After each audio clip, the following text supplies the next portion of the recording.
Hello, welcome to Res Indica Mind Maps. We are a repository of around 1000 mind maps, which will make your UPSC preparation a cakewalk. The link for downloading the app has been given in the description below. You can also join our Telegram app, the link for which has been given in the description. So the topic for today is DPSPs, which stands for Directive Principles of State Policy. Before delving deep into the mind map, let me tell you what does DPSP means. See, DPSP in simple means that these are some instructions to the government. These are some instructions to the government on what topics or on what basis they should make laws, which will be more beneficial for the society at large. Getting my point? Say, for example, that DPSP, they are sort of guidelines.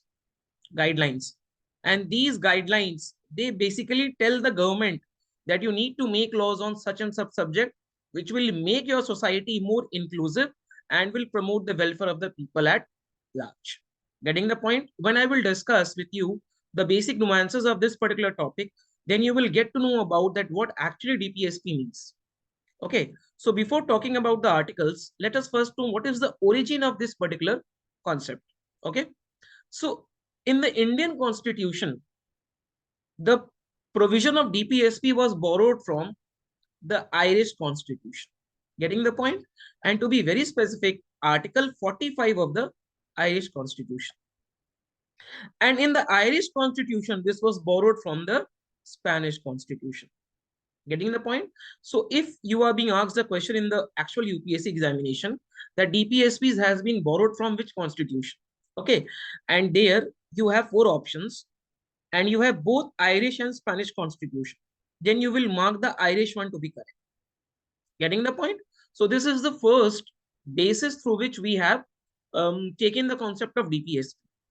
The second basis is the Government of India Act 1935. All of you must be knowing that our constitution is very lengthy. Okay? And this lengthiness of the constitution is contributed to the fact that maximum of the provision has been borrowed from the Government of India Act. So therefore, this Government of India Act, this contains some instructions. And these instructions used to tell the Governor General of that time that you need to do something on some particular aspect. Okay. So DPSP, this has its genesis in two particular things. The first is the Irish Constitution, and the second one is the Government of India Act, Instrument of Instruction wala part. Okay. Now let us see. The articles which tells us about DPSP, they range from article number 36 to article number 51. Okay. And we are going to analyze in detail on what actually each article wants to say. Chalo, let us progress. Let us proceed. First of all, Article 36 of the DPSP. This is similar to Article 12 of Fundamental Right, which tells us about the definition of state. Okay.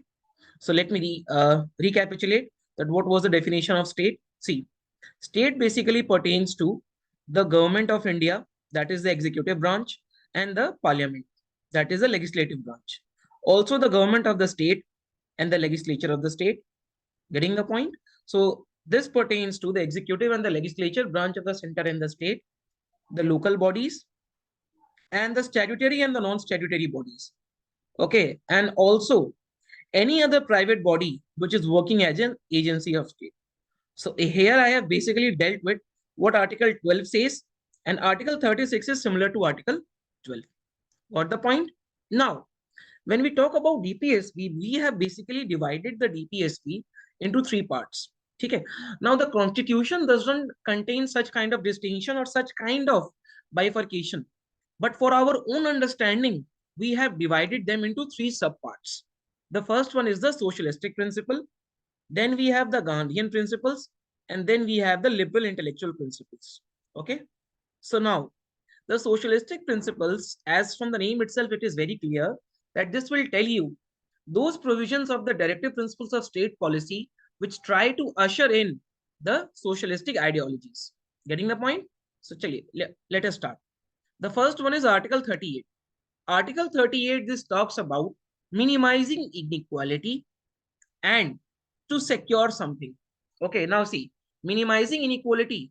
This is basic. This is one of the feature of socialism. Socialism itself talks about a society where we have created equality of opportunity and equality of outcomes. So we won't talk here about equality of outcomes, but obviously on equality of opportunities. And socialistic principles also talks about society where people are equal in most of the aspects. Article 38 talks about minimizing inequality among both groups and individuals and securing welfare of the people, justice of the people in political, social, and economic forums. Getting the point? So again, Article 39, this talks about adequate means of livelihood, common good, and non-concentration of wealth, that the wealth should not be concentrated in few individuals. This only talks about equal pay for equal work. Now, why this provision was added? Because as you can find in today also, that men and women, they are paid differently for the similar kind of works. Okay, so a few days back a news came that the women cricketers will be paid on par with male cricketers. This was an announcement made by BCCI. This made a lot of hue and cry. But my question is that why such fuss about such a thing? Isn't it natural that for the same work, that for the same talent, for the same everything, the men and women, they should be paid similarly? But this has not been done so historically and today also. Therefore, this provision was included. Then we also need to look at the health of the workers, the healthy development of the children. Getting the point? Then see, then we have Article 39E. This talks about equal justice and free legal aid. See again how free legal aid is a socialistic principle. Many people in India, they are not able to avail the legal benefits owing to their poor credential. So isn't it a kind of an inequality or discrimination? But when free legal aid is being provided to them, this will kind of bridge certain kind of inequality. Getting the point? Then see, Article 41. This talks about old age disability and education, right to work and assistance. Okay. Article 42, this talks about living wage, which should be provided to an individual, living wage to a worker. Okay. Article 43, this talks about managements of industries and workers' participation. Article 43A, this talks about public health, nutrition, and standard of living. Getting the point? Now, after having been talked about the socialistic principle, let us focus our attention to the Gandhian principle. As you must have read in your history lessons that Mohandas Karamchand Gandhi, or Gandhiji as we call him, he was a person who used to focus a lot on the utility of work, the advantages of labor, and he wanted to promote gram, which means village. Okay, so we will see that in Gandhian principles, some kind of decentralization is being talked about. Moreover, Gandhiji, when he embarked upon his journey for the upliftment of the untouchables, so we can also see a thing of social justice and a kind of a approach for the upliftment of the downtrodden. So whenever we will see the Gandhian principles, we will have these all provisions in it. Let us start. Now see, Article 46. This talks about economic interest and education of SC, ST, and other weaker sections. Getting the point? So see, Gandhiji, he was a staunch supporter of Harijan upliftment. He always wanted that though Varna system is okay for the society, but untouchability should be eradicated from its root. Okay? So in this way, you can remember the Gandhian principles. Now let us see what is Article 43. Article 43 talks about village panchayats. Okay? Again, his concept of gram is being promoted over here. Now see, Article 43B, what does this talks about? This talks about cottage industry and cooperative societies. This cooperative society has been added through an amendment. Okay. Now, Article 47, this talks about prohibition of any intoxicating drinks. We all know that Gandhiji was for purification of thoughts and deeds. So, I won't relegate this particular provision to his thoughts, but of his overarching ideology of preaching truth, ahimsa, you can remember this particular fact. Okay. And in Article 48, Article 48 talks about cow slaughter, not to be exact cow slaughter, but it says that any kind of killing of milch animals is prohibited. Okay. So this is in short something on the Gandhian principles. Getting the point. Last, we have the liberal intellectual principles. In the liberal intellectual principles, first we have Article 44, which talks about Uniform Civil Code. Uniform Civil Code, I hope you must be knowing that Uniform Civil Code talks about same personal laws for every community, for every religious community to be exact, which means that the rules for marriage, adoption, inheritance will be common for all the religions. Okay. Now, Article 45, this talks about that you need to give education and care for the children ranging between 6 to 14 years of age. Okay. This was added through the 86th Constitutional Amendment Act. You must be knowing. Then we have Article 48. Article 48 talks about two things. First is promotion of modern and scientific temper, and the second is promotion of agriculture and animal husbandry. Okay. Then Article 49, this talks about we need to protect historical monuments. Article 50, this talks about separation of executive from the judiciary. And Article 51, this talks about promotion of international peace. Okay. So this is in nutshell the basic provision of DPSP, where we have seen from article number 36 to article number 51. Now, let me focus my attention to the significance of Directive Principles of State Policy. That why are we actually studying it? See, this has got a lot of advantages. But once you have understood the basic concept behind this, you will be able to frame your own significances. Okay, so let us see first of all. This is the standards to evaluate state achievements. Why? Because DPSP, this gives us some guidelines on what the state should follow and what are the provisions, what are the subjects on which they should make the law. And if the state, the government, the ruling party has not made laws on such particular things, which means that they have not worked well. Okay. Article 37 talks about the instrumentality of DPSP and says that it is fundamental to the governance of the nation. So can you gauge the importance of DPSP from this particular provision? Okay. More significance. First of all, see that DPSP, this is non-justiciable, but justiciable. How?